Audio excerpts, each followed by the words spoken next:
Right, here is the MAN TG 180 6-speed manual.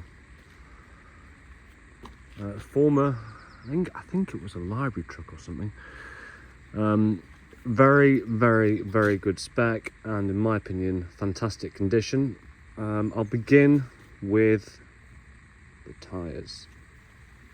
So, the front tyre is premium brand Bridgestone, and that, if you check on a tyre, by the way, oftentimes they put a dot date on the inside of the tyre, which that's the inside, and you can't see it. But fortunately on this one, they have put it on the outside, and you can see here 48 represents how many weeks in the year, and 20 represents the year. So this is the 48th week of 2020, so it's a relatively new tyre, and I have said that the tread is 90%. Going around the rest of the vehicle, Continentals on the back, 90%.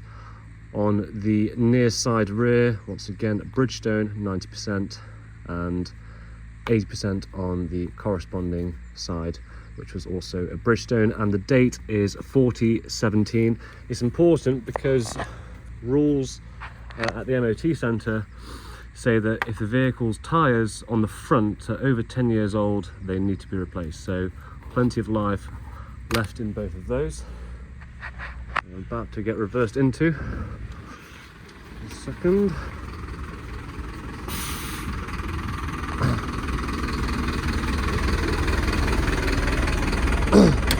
Just leave it running, I'm just going to finish this video. Alright.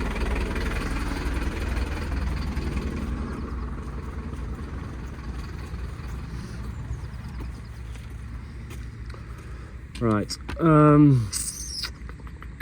Right, I did sell one of these vehicles to a really nice guy from the Isle of Wight, and I know a lot about this vehicle because it's a sister vehicle. I know a lot about what he's done with the conversion, etc. Now, if you look at the weight plate here, it has a gross weight of 10 tons, and I believe if we take it to a weighbridge as it stands, it weighs about, I think it's 6.5 tons or something like that. So it's possible to downrate it, but you wouldn't think you'd have a great deal of weight.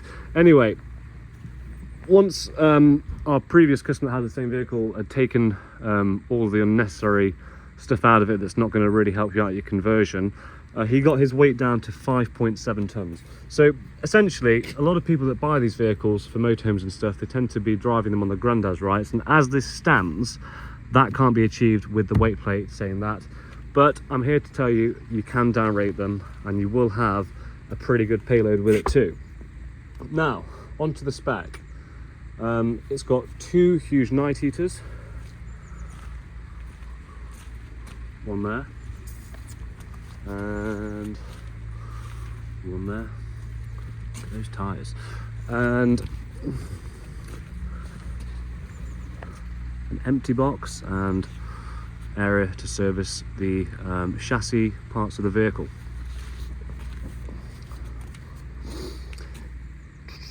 EVAC air conditioning system. So it has an air conditioning system in it. It takes the compression from the engine, so it will only work when the engine is running, but it's nice to have it, and that comes out just here, and it's controlled just here. Let me do a bit of a demonstration.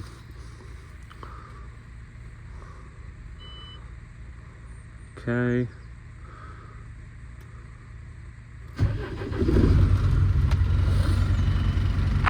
So, set the temperature with that, and then pull this around. We'll open these up actually.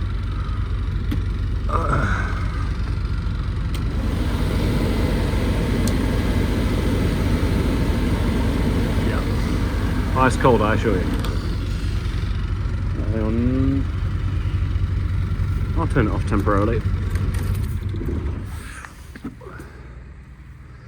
It's a Bailey's Bodybuilders Limited. I just thought I'd note that. It also has a captain seat here and a captain seat there.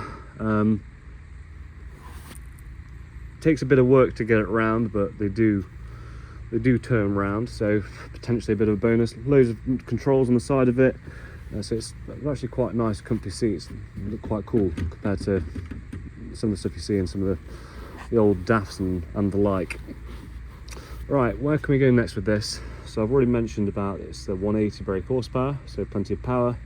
6-speed manual transmission. It's done 84,000 kilometers. That's warranted. So divide by 3 and times by 2. It's done like 55,000 miles. I'll work that out exactly in the advert itself. Diesel heater, aircon, leisure batteries. All of this stuff is of course untested. No privacy blinds, none of that stuff. I'll get into the back in a second. Checked all this stuff.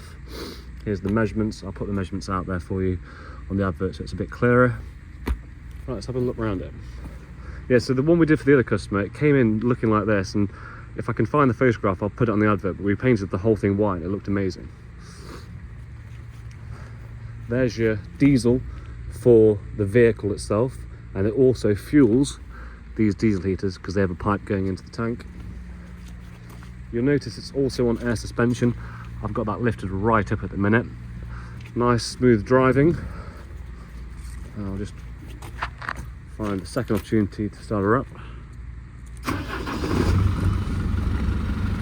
Little controller here, press that, and then put it there. Get the camera in a position where you can actually see what it does.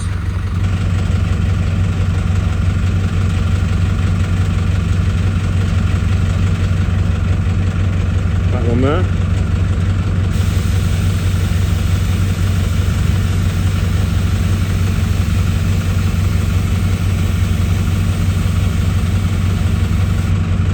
And back up.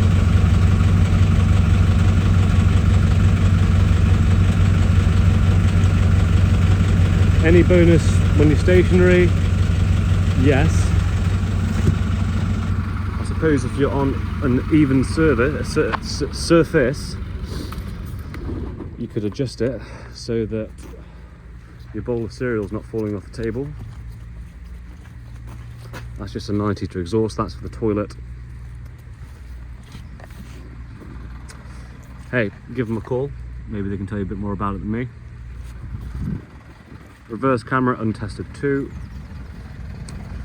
This stuff here is for the batteries, which I'll get to in a second too. So there you have it.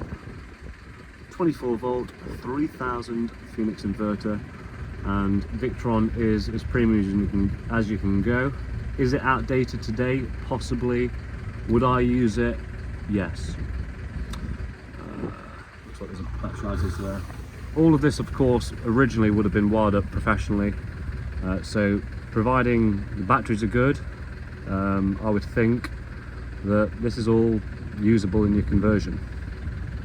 That must be a battery charger. Yeah. Maybe that's 24 volt, 60 amp or something. As you can see, the paint's a bit flicky, but it's just purely cosmetic. Hook up. So that'll give you 240 volt power, and I imagine it will also turn the 240 into 24 to charge the batteries in the back too. What have we got in here? An isolator. This of course folds out, turns into a ramp for disabled access. I've seen people use it for motorbikes in the back, but please remember there's only a gross of 300 kilos. 9 heater outlets along the bottom, and carpet lined skylight with a fan. Toilet, that's one of those Eberspacher hot and cold hand wash facilities. This is where the batteries are located, underneath here. That's usually a service station to access the fuel tank. Of course, the side doors are air operated. There's a controller just here, and just here.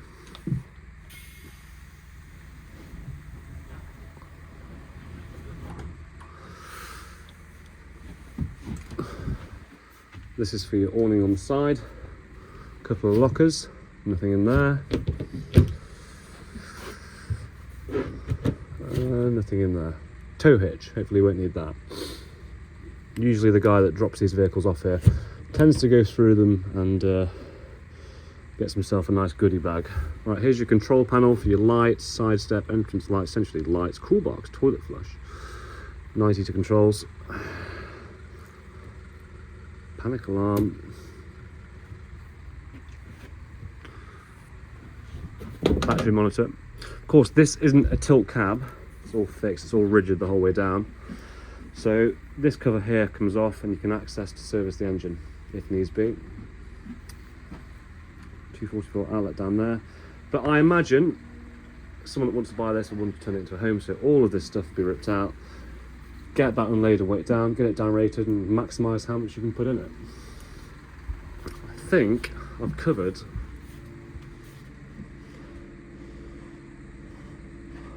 a fair bit. So yeah, I hope this was informative. Any questions at all, put them in the comment section perhaps, or hit us up through the website. Thanks for watching.